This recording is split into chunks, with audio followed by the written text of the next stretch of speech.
Magandang araw po sa inyo, sa ating mga panauhin, sa ating mga kababayan, mga kapwa Pilipino na naaabot ng ating video na ito na ginawa natin na presentation para kami makapaglingkod sa inyo. Kami po ay mayroong topic na ginawa na isineshare natin sa ating mga kababayan sa iba't ibang mga grupo, organization, nang sa ganon, makatulong tayo sa kanila sa maliit na bagay kung ano yung alam namin mabuti, ma-share namin sa inyo. Dahil naniniwala tayo na obligasyon ng bawat isa sa atin na kung ano yung mabuting alam natin, ma-share natin sa ating kapwa-tao na maaaring nangangailangan din sila. Ngayon, meron tayong gustong pag-usapan ngayon na bagay. Gusto ko pong i-share sa inyo. Yung tinatawag natin Health Awareness Seminar na may temang Back to Nature Program. Bali, una sa lahat, wini-welcome po namin kayo sa ating kumpanya. Ang pangalan po ng ating kumpanya, gaya na nakikita natin sa screen, ay Business Infinite Group. Tinatawag na grupo na naniniwala tayo sa mabuting advocacy na kailangan natin mag-share sa ating mga kapwa-tao. Ngayon ang Health Awareness Seminar na ating ginaganap sa iba't ibang mga organization, nag-a-aware tayo kung ano ba yung kalagayan natin ngayon na dapat bigyan natin ng time, bigyan natin ng focus. Bali, ang ating tema po ngayon, yung Back to Nature Program, kung mapapansin niyo po yung lumalabas sa ating slide, sa ating screen, ito po yung mga bali-balita na lumalabas sa mga newspapers, sa internet, sa iba't ibang mga way para makarating yung information sa tao. Kung naririnig niyo yung usap-usapan about climate change, yun nga po yung tinatawag na global warming. Ngayon, yung mga expert na nag-aaral dito kung saan na binubuhos nila ang kanilang mga oras, kanilang mga resources, nang sa ganun ay makapagbigay sila ng impormasyon sa ating mga tao kung ano ba yung kanilang napag-aaralan at sunod sa bagay na ito. Natatakot ng mga scientists, may mga predictions silang nalalaman na ang ating pong mundo ay nalalagay sa bagay na sabihin na natin hindi na kagaya dati. Na niniwala sila na umiinit na po yung ating panahon ngayon. Kamakailan, nabalitaan sa buong mundo, nabalita sa buong mundo na meron po tayong lugar dito sa ating bansa na masasabi natin na naapektuhan po ng tinatawag na climate change. Ngayon, sa climate change po, nagkaroon po ng pagbabago yung mga dating bagay na ordinaryo lang na nangyayari. Halimbawa po, may mga lugar dati na sabihin na natin hindi naman sila masyadong dinadalaw ng sobrang lamig na klima. Pero ngayon, may mga bansa na sobrang lamig po sa kanila ngayon. May mga taong namamatay dahil sa sobrang lamig ng klima sa kanilang mga lugar, which is hindi naman ganun dati.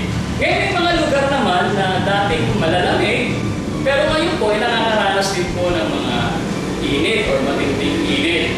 Yan nga po yung mga sinasabi ng mga dalubhasa na laman o bahagi ng tinatawag na climate change. Meron po akong ipapakita sa inyo na larawan. Ngayon nakita ko po itong lugar na ito, yung Tacloban City na napakaganda.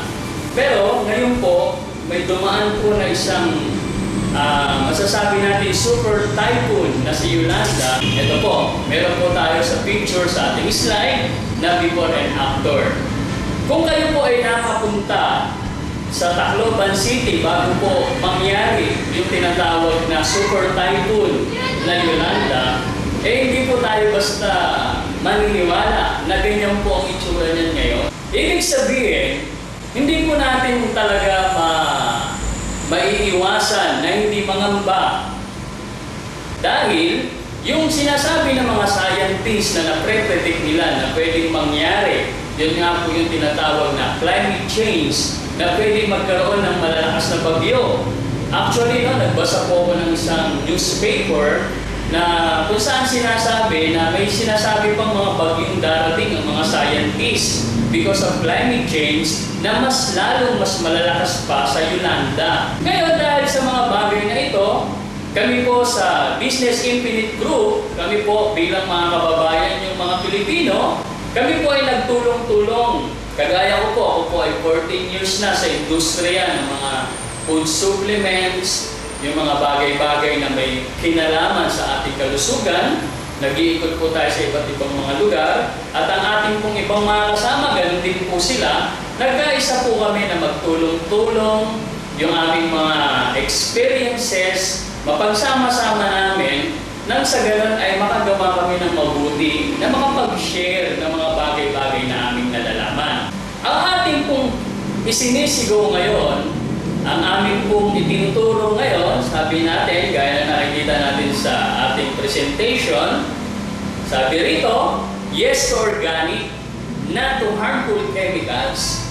Yan po yung isa sa itinuturo natin ngayon sa ating mga kababayan, na huwag tayong masyadong umasa sa mga harmful chemicals na napatunayan na ng mga dalubhasa na pinanggagalingan ng ating mga karamdaman. Gaya nga ng isang nabasa ko, no? Halos 80% ng nabibili ngayon sa grocery ay acidic na. Yung acidic kasi, yung acidity, kalaban po ng ating pagkatao yan. Meron po tayong dapat alkaline level sa katawan na huwag natin mapabayaan nang sa ganun, huwag pong masira ang ating buto, ang ating ngipin, at yung iba pa pong mga parte ng katawan natin.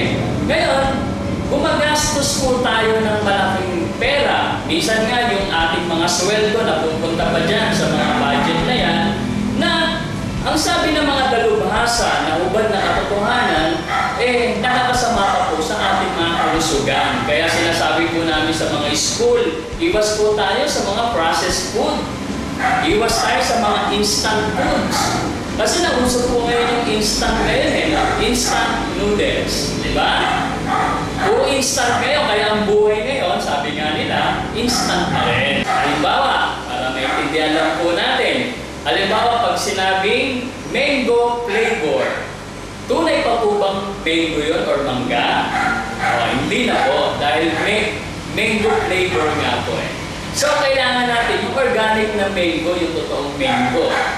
So, pag hindi na po siya organic, made na po siya ng chemicals na may mga sangkap na po yan na makakasama na po sa atin. Which is pinanggagalingan nga po ng tinatawag na mga toxic chemicals, na mga free radicals na makakasira po sa atin. Kasama din po dyan yung mga beauty products. Mga beauty products, mga makeup, mga lipstick, mga pulpos, mga lotion, na inahaluan po ng mga harmful chemicals na makakasama sa atin. Kaya isa po sa itinuturo po namin yan, yung mga processed food. Para sa amin naman, pwede naman kumain yan. Huwag lang naman lagi-lagi araw-araw, no? Yung mga bata, pinaiiwas natin sa mga hotdog kasi meron po yan tinatawag na mga excitotoxicities. Bali, meron pong study na ginawa ang ating mga kapwa-tao, ng mga scientists, mga dalubhasa sa buong mundo na nagpapatunay yung mga monosodium glutamate, yung mga preservatives, yung mga seasonings na nilalagay natin sa ating mga pagkain ay hindi na rin po mabuti sa atin. Kaya dapat bumalik tayo sa organic. Ano ba yung organic? Halimbawa, magluluto ka. Kung gusto mo ng masarap na pagluluto, gamitin mo yung mga pampalasan ginawa ng Diyos, hindi tayo magpapasama. Halimbawa, yung bawang. Yung bawang maganda sa kalusugan, yung sibuyas. Lagyan mo ng sili. Yung sili po, napakataas po ng vitamin C niyan para sa inyong kaalaman. Lalo na po yung pulang-pulang sili, no? Yung mga harmful chemicals na ginagamit natin ngayon, pinagagastosan natin, isa rin po yan sa pinaniniwalaan ng mga dalubhasa, ng mga scientists na nakaka-apekto po sa ating ozone layer. Ano ba ang ozone layer? Ang ating ozone layer po, yan po ay protection natin sa tinatawag na sikat ng araw at iba pang mga bagay-bagay na nasa outer space na pwedeng makapinsala pag sobra pong tumatama sa ating mundo. Naputas po yung ating ozone layer, sabi ng mga dalubhasang nag-aral, yan po yung isa po sa factor kung bakit po nagkaroon ng climate change. Kasi, direkta na pong nakakapasok yung init ng araw kamunahin na. Ngayon, yung climate change po, sobrang init na po ng ating mundo, yung po yung nag-a-attract para magkaroon po ng malalakas na bagyo. Because of climate change, nagkaroon po tayo ng problema sa mga agricultural products na kung saan mahirap na po magpabuhay o magpatubo ng mga halaman na itinatanim sa lupa. Naging paraan po nila, gumawa po ng mga paraan na kung saan makasustain sa ating pangangailangan. Kaya isa rin po yan sa dahilan kung bakit nauso po yung mga instant foods, yung mga GMO, pinakailaman po nila, yung mga natural process ng mga dating itinatanim, pinakailaman na po ng tao yan.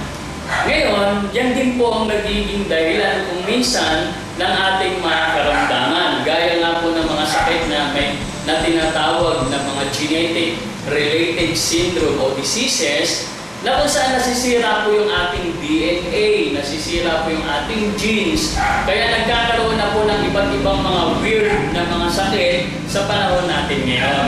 Kaya minsan, yung ating pong mga kinakain, hindi na rin po safe. Gaya nga po ng isang nabalitaan na nung una, ang nangingitlog lang po na manok ay babae. Ngayon daw po pala, pati yung mga lalaki nangingitlog na rin.